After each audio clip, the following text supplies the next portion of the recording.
So initially, with the anniversary of Empire Strikes Back, I wanted to do something in a comparison to it and The Last Jedi and criticism it's gotten, but that turned into a much bigger research project than I expected.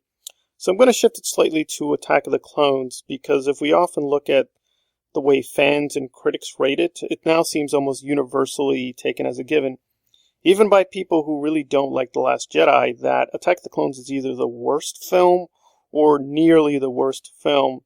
And Empire Strikes Back is curiously always ranked as either the top film or the second best film, and yet they're both middle chapters in their respective trilogies, and yet the reactions in both cases are so different and so polarized. But looking back at the actual history of how both were received by critics and fans, it's really interesting. They just don't match up with the mythologies. Now, we think, looking back at history, if you keep up with the fandom today, that there's almost nobody who dislikes Empire Strikes Back. But if you just do a little bit of research, you'll find that actually there was a lot of disagreement with Empire Strikes Back. But the real irony, which I want to emphasize in this video, is that it actually did a lot worse than Attack of the Clones. I think people think with the prequels that all of them were, unremittedly bashed or attacked, but Attack of the Clones actually did fairly well, or even okay, with critics. And I think this is more the Jar Jar factor, that Phantom Menace was so polarizing that George, to his credit, pulled back on a few things. And we'll talk about the Darth Jar Jar issue later, but by pulling back on Jar Jar and a couple of the more divisive issues in Phantom Menace, a lot of the critics and fans did not treat Attack of the Clones with the same amount of hatred.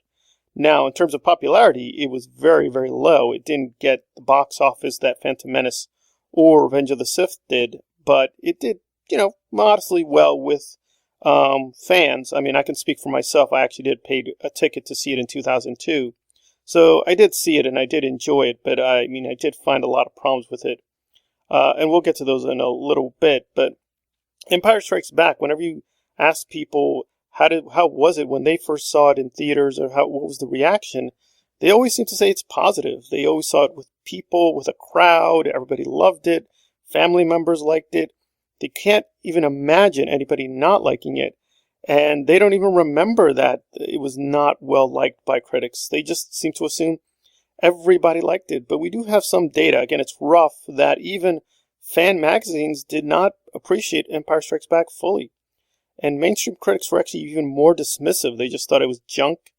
Lucas sold out. It was just repeating what was done in the first film. There really wasn't all that much new, etc., etc. So there seems to be this mythology among the fandom that Empire Strikes Back was always number one, will be number one, and will always be number one. And that just really doesn't match the record. Even if you look at just a little bit of what the newspapers and magazines said, there was some real disagreement as to how to treat it. And it's interesting that over time it's grown in such ranking, and that critics revised their view and started to become much more closer to the fans' belief that it was the best film. And Attack of the Clones is going through the same process, although it's a little slower. It's not as radical. I mean, it's still being ranked very low, depending on what the poll is. But people are now willing to see that maybe it's not as bad as they thought it was, and willing to appreciate its virtues.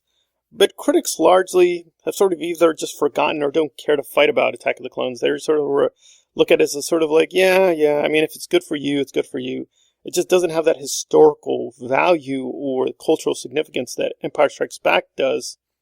And so it's really interesting just looking back at these mythologies that the fandom keeps creating about itself, but in Empire Strikes Back in particular. And I just want to end that I think the issue is not enjoying or liking Empire Strikes Back. I think there's a lot of unity there, that people can, criticize the flaws in Empire Strikes Back, and nobody really gets excited about that. They can sort of say, yeah, the special effects look a little dated, some of the twists work, some of the twists don't work. I'm not a big fan of the Vader reveal. I just thought it was stupid. It contradicts the first film and things like that. But you can discuss these things. People don't really get angry. It's just so comfortable knowing that Empire Strikes Back is so on top. You're kind of free to be a little critical of it.